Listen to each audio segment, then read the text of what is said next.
Boa noite, feliz sábado a todos, uma alegria estar aqui com vocês mais uma vez. Para os nossos amigos que estão nos acompanhando através das redes sociais, sejam todos muito bem-vindos ao culto do IAESC. Que Deus lhe abençoe nessa noite, que Deus possa falar ao seu coração. Pode colocar aí a projeção, por favor. Bom, o tema de hoje talvez tenha chamado a atenção do pessoal, né? Vem me socorrer. Quem nunca se sentiu numa situação desesperadora? Bom, quem nunca se sentiu assim, que atire a primeira pedra, né? Se você nunca se sentiu numa situação desesperadora, fique tranquilo. Um dia você vai se sentir. Essa é a realidade do mundo que nós vivemos. Portanto, é muito importante você saber onde conseguir ajuda no momento certo.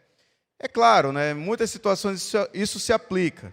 Porém, eu te trago hoje a história de uma pessoa que não iria conseguir ajuda em lugar nenhum e passou por uma situação muito desesperadora. O nome desse rapaz é Harrison Okene. Harrison Okene é um nigeriano de 29 anos de idade. Ele tem a mesma idade que eu, interessante isso. E ele é um cozinheiro por profissão. Mas não qualquer cozinheiro, não trabalhava em restaurante nem nada parecido, né? Ele trabalhava, na verdade, como cozinheiro de um navio rebocador chamado Jascon 4. E bom, ele seguiu durante um bom tempo com essa rotina sem maiores problemas. Claro, né, com aqueles reveses de estar em alto mar durante um bom tempo, mas sem grandes problemas. Ele seguiu a sua rotina de forma tranquila, até que um dia a calamidade chegou na vida dele. Um dia, enquanto estavam em um determinado trajeto, uma tempestade repentina, uma tempestade súbita chegou até eles. E aquela tempestade não era qualquer uma tempestade muito forte, acabou trazendo ventos muito fortes, ondas muito altas, e o barco, o navio Jascon 4, não resistiu. O navio acabou tombando por causa das ondas e afundou rápido, muito rápido. Tão rápido que é até curioso, mas o Harrison disse que enquanto ele estava no banheiro, fazendo as suas necessidades, o navio virou. E ele estava próximo de algumas pessoas, e ele ouviu o som das pessoas, gritando como que caindo, né? E logo a água foi entrando com alta velocidade, com todas as forças que ele tinha, fechou a porta do banheiro e tentou ali forçar o máximo possível para que a água não entrasse mais. E bom, como você sabe, nessas condições, muitas coisas acontecem dentro do barco, né? O barco virou, muita coisa aconteceu, a luz apagou e ele entendeu que a morte estava chegando. Infelizmente. Aquilo aconteceu de forma tão rápida que ele não teve muito tempo para pensar, mas a única coisa que ele conseguiu fazer foi se refugiar num canto do banheiro que ainda não estava inundado. E assim continuou permanecendo lá numa posição em que ele inclinava a bacia dele para que ele conseguisse ficar numa pequena bolha de ar que se formou dentro do navio. E eu estava conversando com o pastor Fábio, ele conhece essa história, né?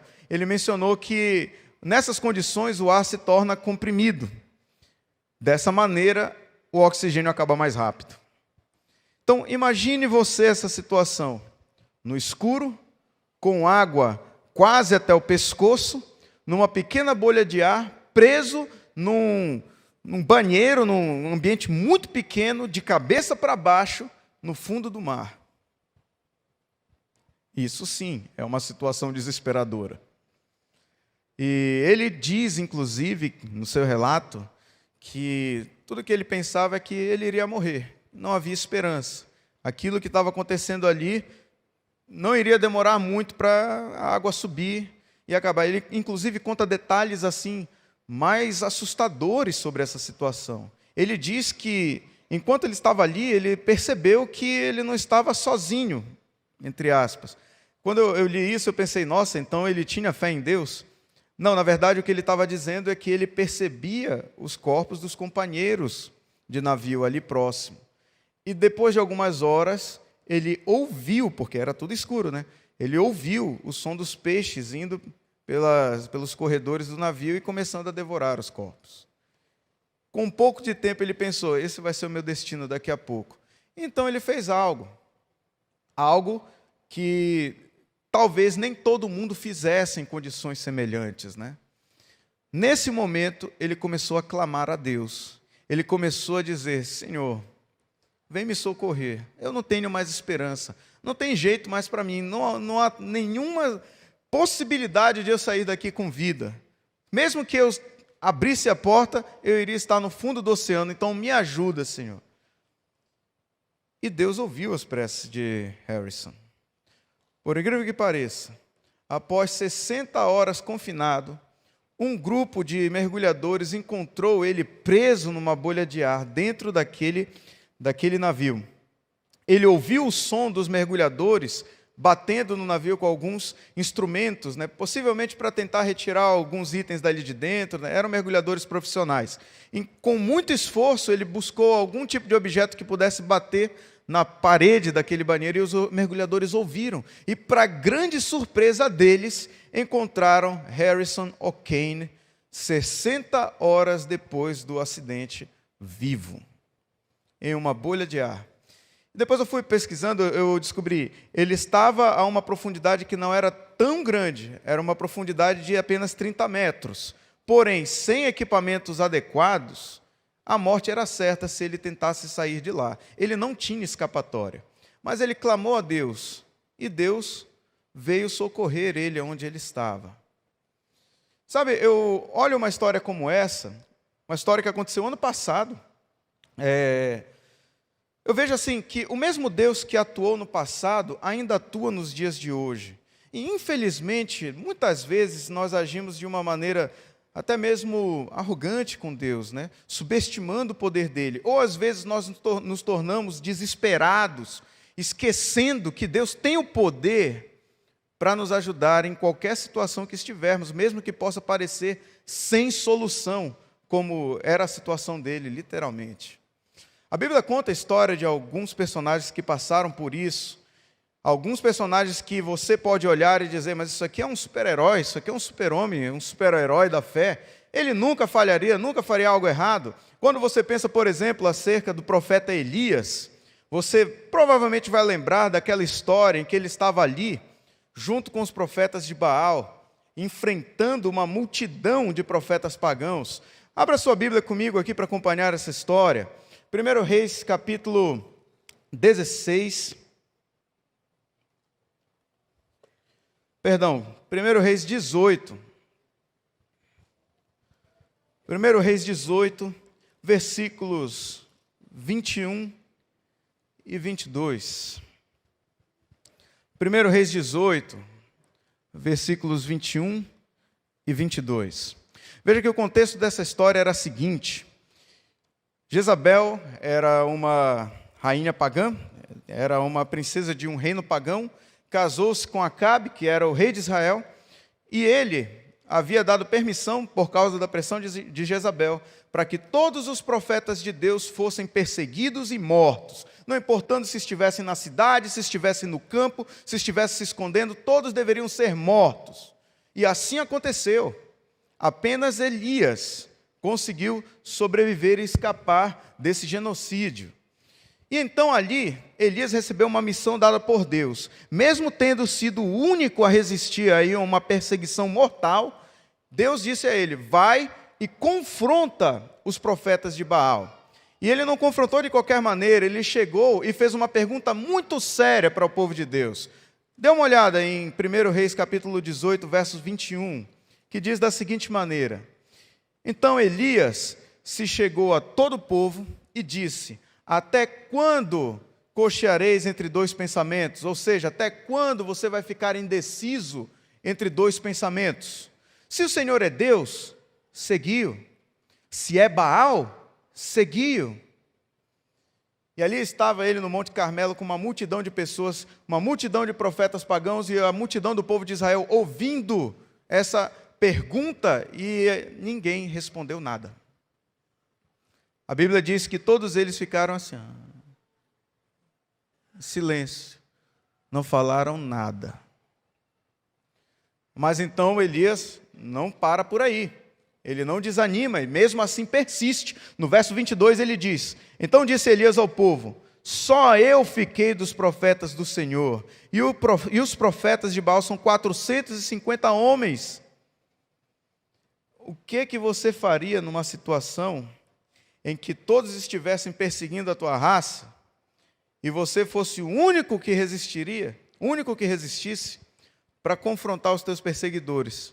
Você teria coragem de prosseguir? Eu já morei em cidade grande, né? Então eu fico pensando assim, a gente que já passou por um assalto, né? Não é fácil.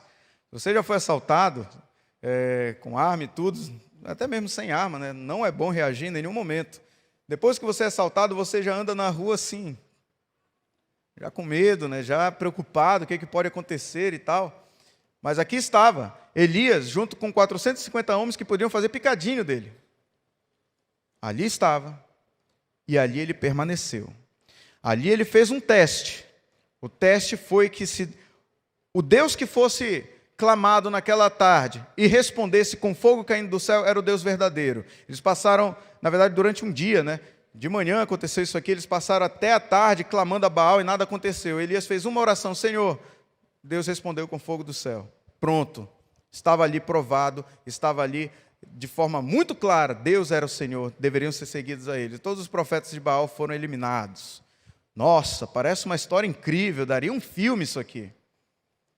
Mas a história não acaba por aí, porque esse mesmo Elias, que teve coragem para estar diante de todos os seus perseguidores, esse mesmo Elias, que teve coragem de se pronunciar perante todo um povo que sabia que estava em pecado, esse mesmo Elias desejou a morte para si. Se tu olhar um pouquinho mais para frente, 1 Reis capítulo 19, a partir do verso 1, você vai encontrar o seguinte: Acabe fez saber a Jezabel tudo quanto Elias havia feito, e como matara todos os profetas à espada. Então Jezabel mandou o mensageiro a Elias, dizendo-lhe o seguinte: me faça os deuses, como lhes aprouver, se eu não te fizer o mesmo, Elias, o mesmo que tu fez com esses profetas meus. Se a essa hora de amanhã tu não estiveres morto, eu quero que caia um raio na minha cabeça, em outras palavras. Por causa desta ameaça, aquele Elias, que desafiou uma multidão e venceu em nome do Senhor, aquele Elias fugiu, correu, fugiu para dentro do deserto, caminho de um dia inteiro andando. E para piorar, o que aconteceu? Ali no versículo 4, ele disse o seguinte, depois de se sentar debaixo de uma árvore: basta, Senhor, toma agora a minha alma, porque eu não sou melhor do que os meus pais. Essa expressão, eu não sou melhor do que os meus pais, significa que ele quer dizer que ele não conseguiu fazer diferença ali na geração dele. Por mais que ele tivesse uma missão, ele falhou. É isso que quer dizer. Então ele disse: Senhor, leva a minha vida, quero mais não, chega, pode me matar. Eu sei que eu posso estar falando aqui nessa noite para pessoas que passam por alguma angústia muito grande. Talvez eu possa estar falando aqui nessa noite para pessoas que estejam sofrendo de algum problema muito sério. E talvez, quem sabe, alguém que esteja acompanhando a gente através das redes sociais esteja se identificando com essa situação. É possível que eu esteja falando nessa noite para alguém que já pediu a morte para si. Veja só, por mais que você tenha chegado a esse ponto, lembre-se, para você a sua história pode estar acabando, mas para Deus, no coração dele, a sua história não termina assim. A sua história não vai terminar mal. A sua história vai terminar como uma história de vitória. Você pode ver isso acontecendo aqui nessa mesma história do profeta Elias. Esse mesmo que parecia estar lá no topo, lá no alto, sendo aquele mensageiro de Deus que fez uma diferença tremenda no povo, mas logo em seguida estava lá embaixo, no vale da depressão, no vale do desespero, pedindo a morte para si.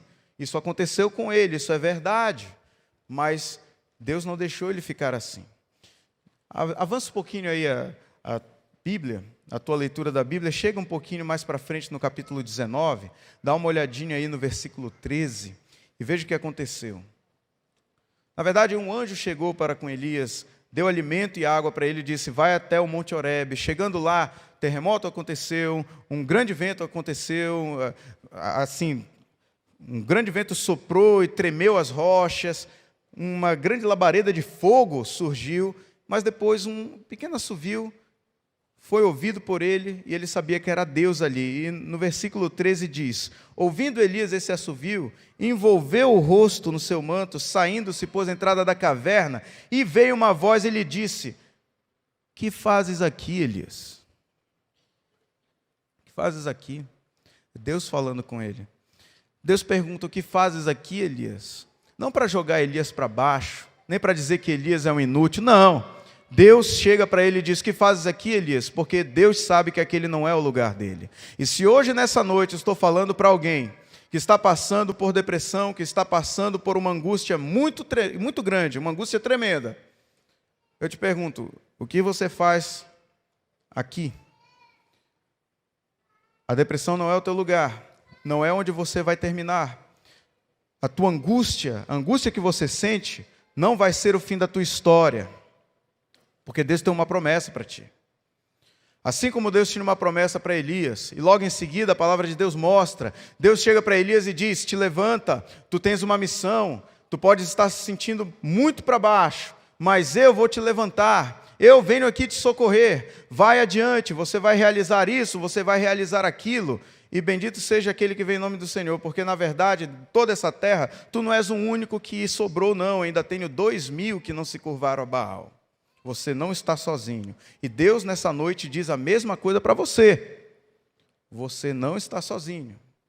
Por mais que você sinta solidão, lembre-se, Deus está do seu lado e Ele não vai te abandonar. Deus socorreu Elias no vale de desespero e de depressão. E é uma história muito bonita para nós refletirmos e lembrarmos. Porém, eu penso que existe um outro problema que muitos podem enfrentar quando se sentem angustiados.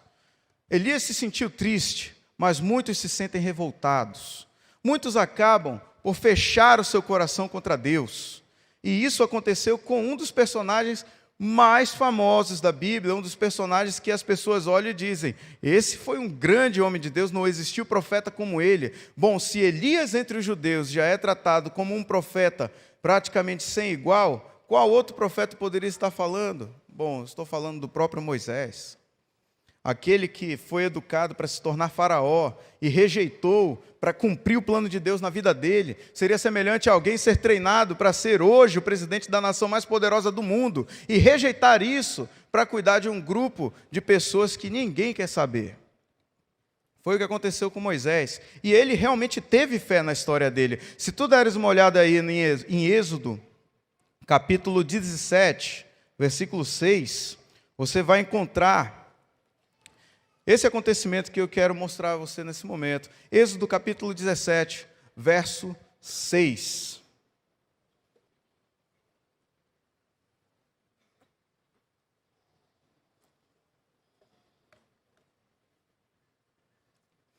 Êxodo 17, verso 6. Qual que era o contexto dessa história aqui? Moisés já havia, entre aspas, feito grandes maravilhas entre o povo do Egito.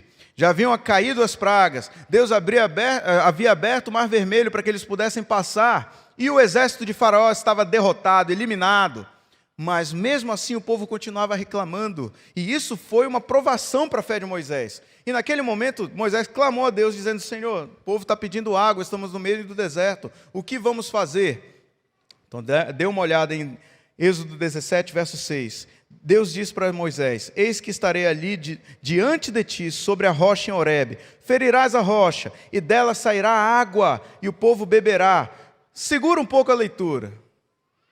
Se fosse com você, chegasse Deus para você e dissesse: olha, chega numa pedra aleatória no meio do deserto, com um monte de gente reclamando para você, você é idoso, eles chegaram e dizer assim: ó, se não encontrar água, a gente vai te matar. Chega para essa pedra, bate nela que vai sair água. Muita gente não teria fé para isso. Muita gente não teria fé para isso. É difícil mesmo pensar. Mas Moisés ouviu a orientação de Deus e fez isso. Chegou ali, bateu na pedra e o que aconteceu? Verteu água para todo aquele povo, que era aproximadamente de 2,5 milhões de pessoas. Realmente, Moisés agiu com fé, e foi algo fantástico. Porém, como eu estava dizendo anteriormente, em um momento de angústia, em um momento de tristeza, em um momento que ansiedade possa tomar conta do seu coração, existem pessoas que podem acabar deixando com que a raiva domine o seu coração. Tem pessoas que podem acabar deixando com que a revolta venha dominar sobre você. E infelizmente isso aconteceu com Moisés. Ele falhou com a fé, em uma situação muito semelhante com o que está acontecendo aqui. Dá uma olhada mais à frente aí em Números, capítulo 20, versículo 10.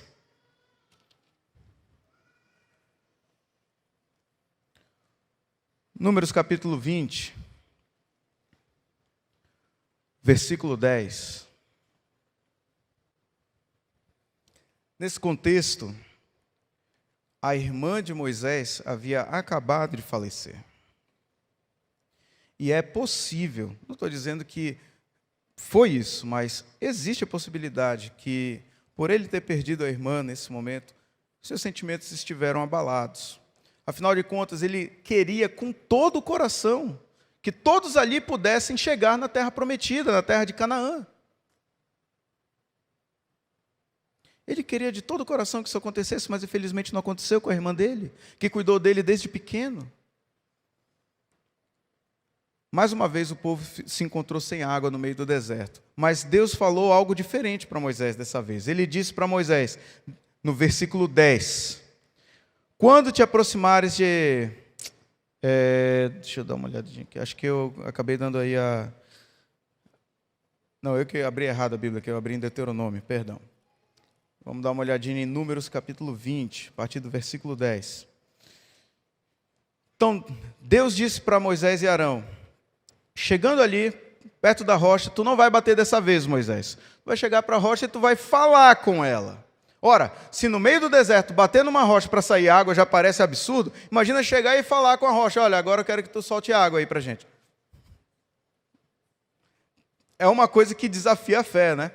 Mas foi o que Deus pediu para Moisés. Ali no versículo 10 diz, Moisés e Arão reuniram o povo diante da rocha, e Moisés lhe disse, ouvi agora, rebeldes, porventura faremos sair água dessa rocha para vós? Ou seja, nós vamos fazer sair água dessa rocha aí para vocês? Olha o que ele diz. Moisés então levantou a mão e feriu a rocha 2 vezes, e saíram muitas águas, e bebeu todo o povo com seus animais. Mas então o Senhor disse a Moisés e Arão, visto que vocês não creram em mim, para me santificar, vocês não entrarão e nem farão entrar na terra prometida ao povo.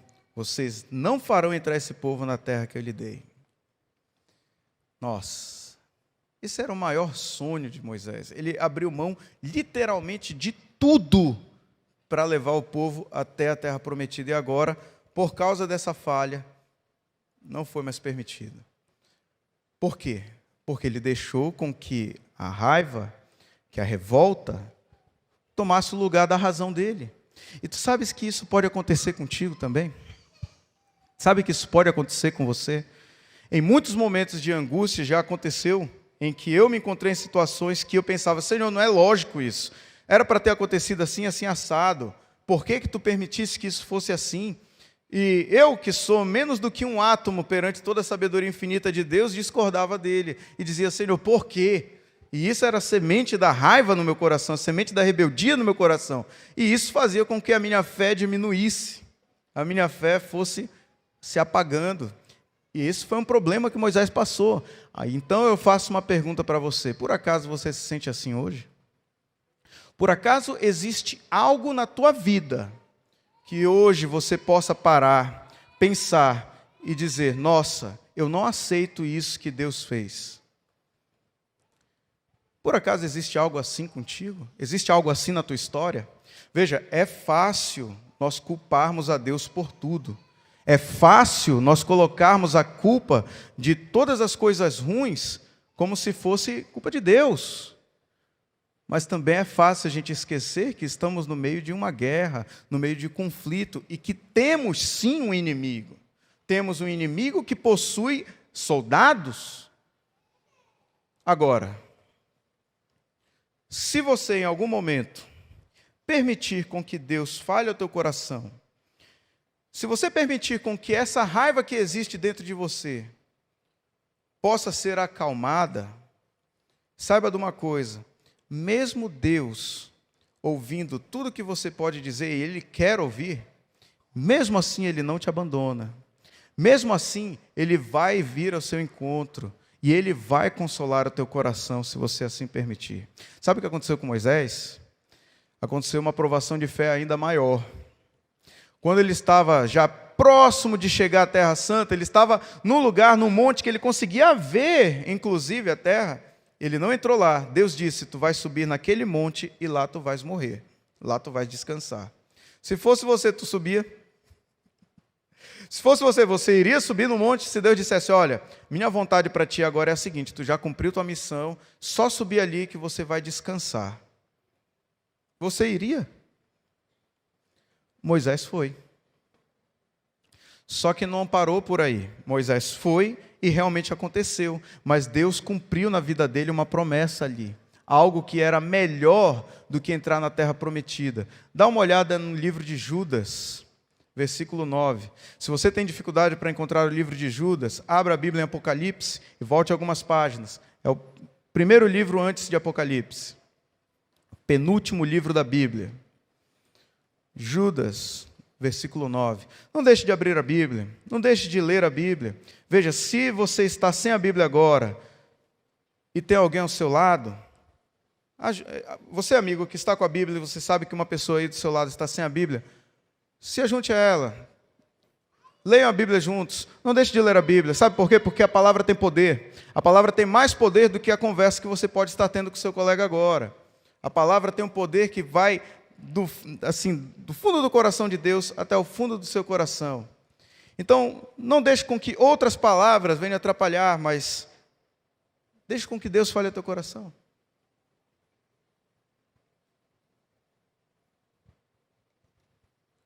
Judas, versículo 9, diz assim: contudo, o arcanjo Miguel, quando contendia com o diabo, disputava a respeito do corpo de Moisés, não se atreveu a proferir juízo infamatório contra ele. Pelo contrário, disse, o Senhor te repreenda. Ora, aquele Moisés que pecou, que foi arrogante, que falhou com a sua fé, esse mesmo Moisés foi perdoado por Deus. Ele não entrou na terra prometida, mas entrou em um lugar muito melhor.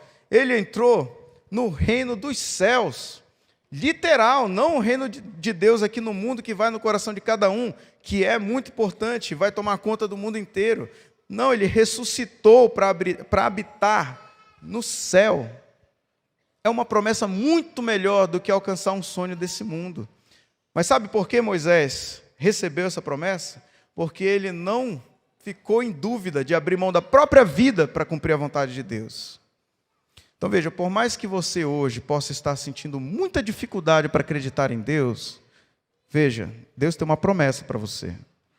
E a promessa dele é a seguinte: não existe nada nessa terra que seja melhor do que ele pode te dar.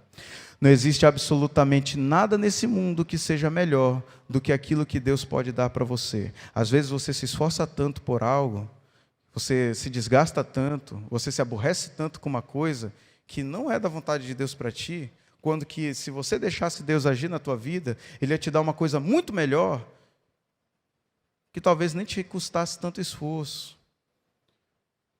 Custa sim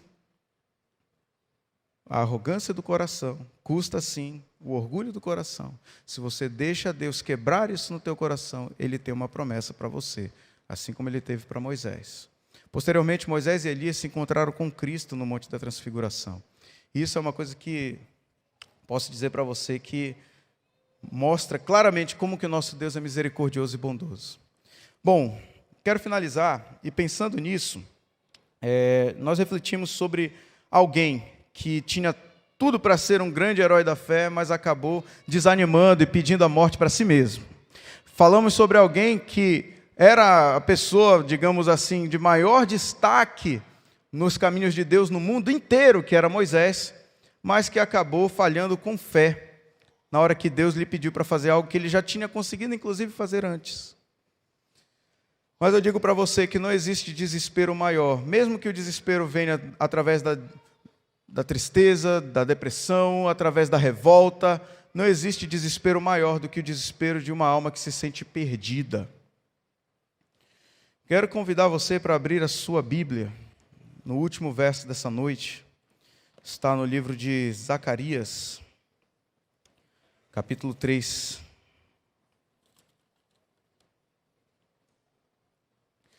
Zacarias capítulo 3.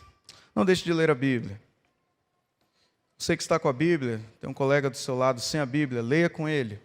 Não existe coisa melhor que você possa fazer por essa pessoa do que ler a Bíblia com ela agora. Melhor, inclusive, do que trocar uma ideia.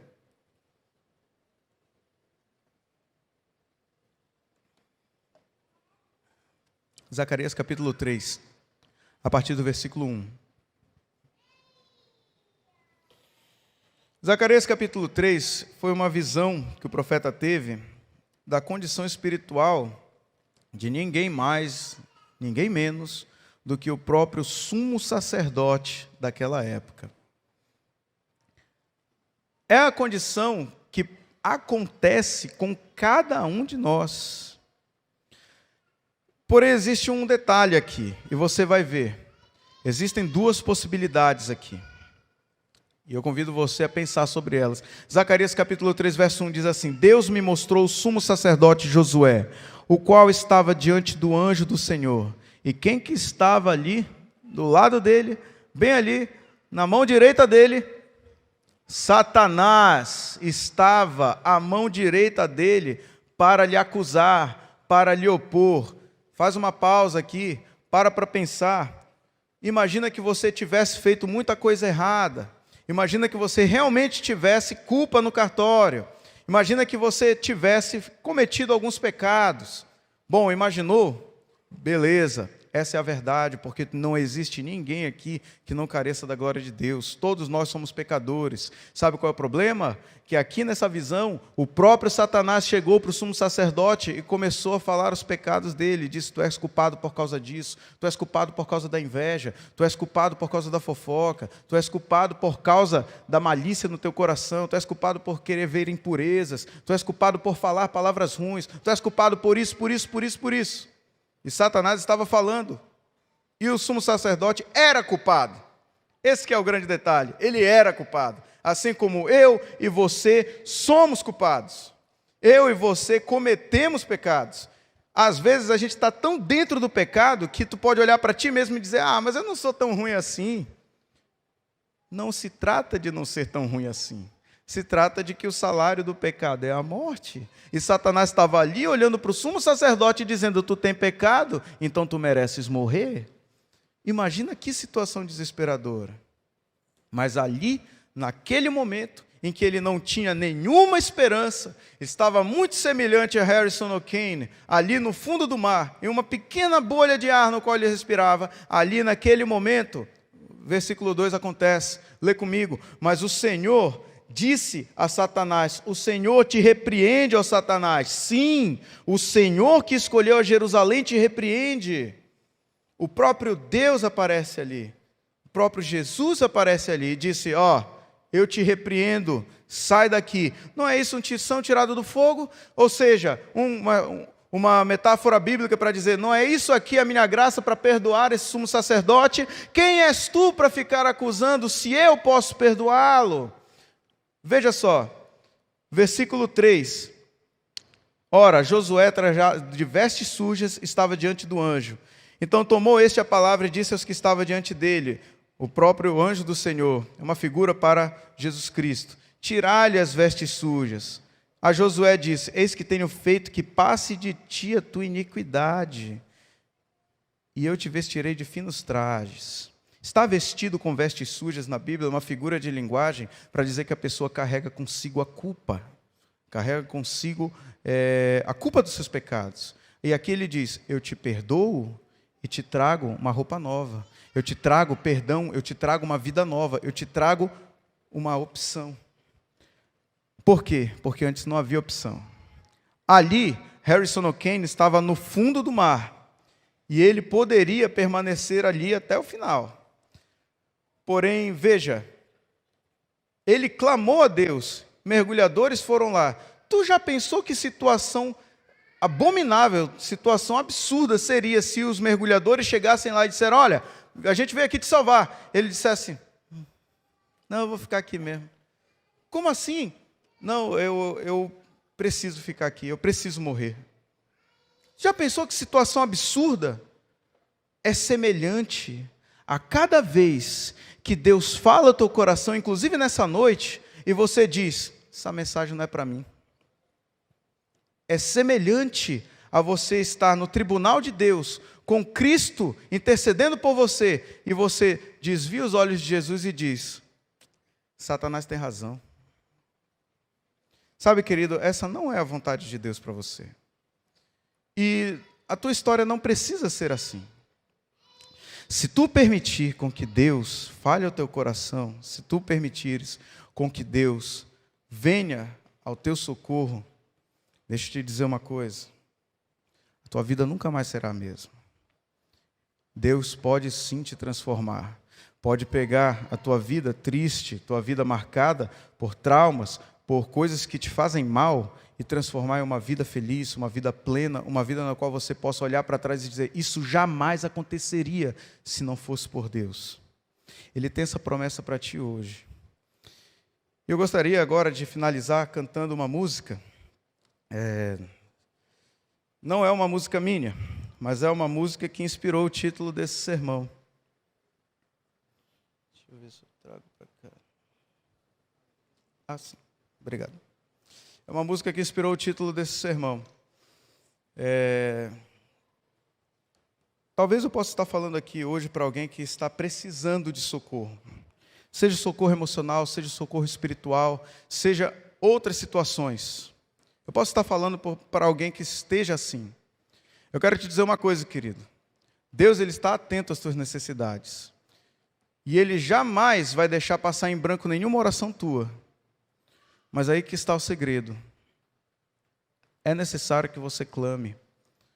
E assim Deus tem permissão para ir te socorrer. Então, se essa é a tua vontade, eu quero que você acompanhe essa música em atitude de oração. Faça dela a tua oração, ok? Enquanto estiver cantando, reflita na letra.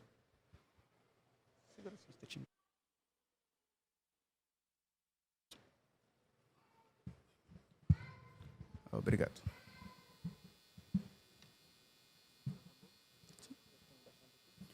Tá bom.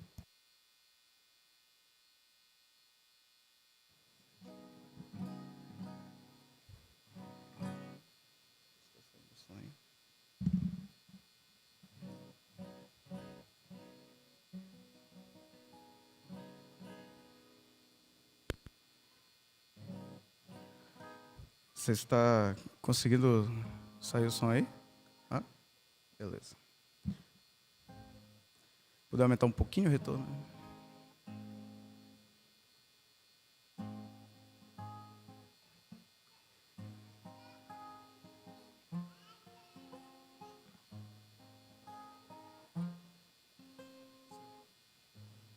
Ok.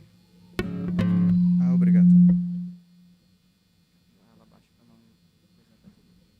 Não, você veio me socorrer aqui.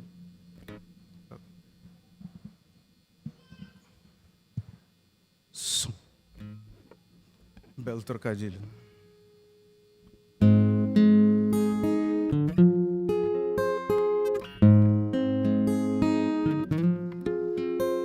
Não tenho um tom, não tenho palavras, não tenho um acorde que me socorra agora. Tudo foi embora, só tenho você.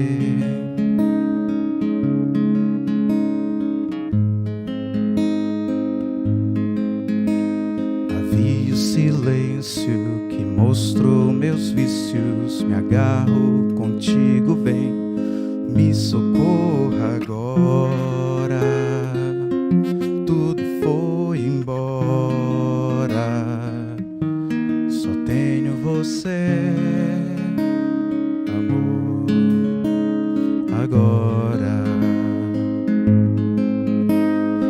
essa não é mais uma canção de amor. Não, não, não.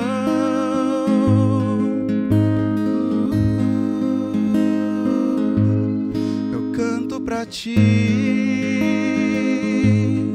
sei onde estou.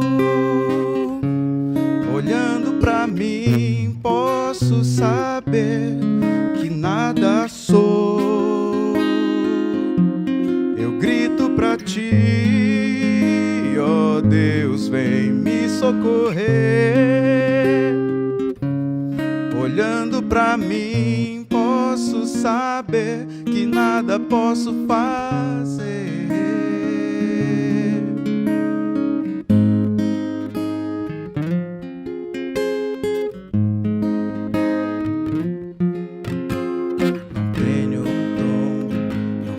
Palavras, não tenho um acorde que me socorra agora. Tudo foi embora, só tenho você agora. Havia um silêncio que mostrou meus vícios, me agarro contigo, vem, me socorra agora. Tudo foi embora, só tenho você, amor, agora. E essa não é mais uma canção de amor. Não, não, não.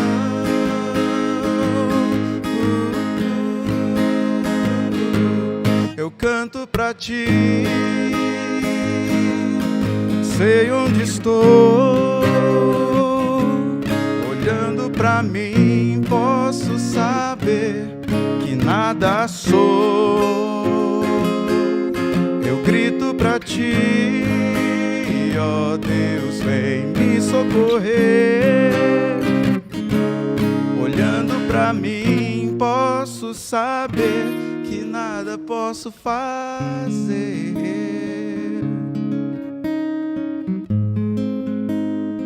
Se é o desejo do teu coração nessa noite, deixar com que Deus venha ao teu encontro, seja qual for a situação, seja se for situação emocional, seja se for uma situação familiar, seja se for uma situação qualquer que seja, Deus pode vir ao teu encontro te socorrer. Mas isso não vai acontecer sem uma decisão. Não vai acontecer sem uma decisão sua. Então, se você decide, se você quer que Deus atue, quero te convidar a ficar em pé. Você que deseja isso, não fique em pé se o teu coração não está preparado. Não assume compromisso com Deus se não é isso que tu quer para a tua vida. Mas fique em pé se esse é o desejo do teu coração. Eu vou te convidar para cantar mais uma vez esse refrão, pedindo como se fosse uma oração sua para com Deus. Se essa é a tua vontade, cante e ore comigo. Eu canto pra ti, sei onde estou. Olhando pra mim, posso saber que nada sou. Eu grito pra ti, ó Deus, vem me socorrer. Olhando pra mim, posso saber que nada posso fazer. Oremos juntos. Senhor nosso Deus, amado Pai, muito obrigado, Senhor, por todo o teu amor e misericórdia. Muito obrigado, Senhor, porque mesmo que estejamos, Senhor, no fundo do oceano, mesmo que estejamos, Senhor, mortos em delitos e pecados, Tu podes, Senhor, vir nos socorrer. Tu podes mudar a nossa história, Tu podes nos transformar. Por isso, nessa noite, Senhor, eu tenho certeza que muitos aqui estão com o coração pronto para que Tu venhas, Senhor, e habites. Existem alguns, Senhor, que talvez estejam ainda lutando contigo, dizendo, meu coração não está pronto, eu não quero ainda. Que o Teu Espírito esteja ali fortemente com eles, Senhor, impressionando o coração deles para que possam perceber o quanto precisam de Ti, nesse mundo tão abominável que vivemos. Que Tu possas vir, Senhor, socorrer a cada um de acordo à sua necessidade. Ajuda-nos na nossa falta de fé. Não cremos como deveríamos, Senhor, pois crer não é somente de boca para fora, mas crer envolve praticar, na vida prática, em todos os detalhes, aquilo que realmente acreditamos. Então, Senhor, nos ajuda, dá-nos o Teu Espírito, venha nos socorrer, Pai, nos transforme, nos prepare para a Tua vinda. Perdoa os nossos pecados, bom Pai, perdoa aquilo que fazemos que Te desagrada e nos dê força para mudar isso a cada dia pela Tua graça e pela Tua graça somente. Em nome de Jesus oramos. Amém.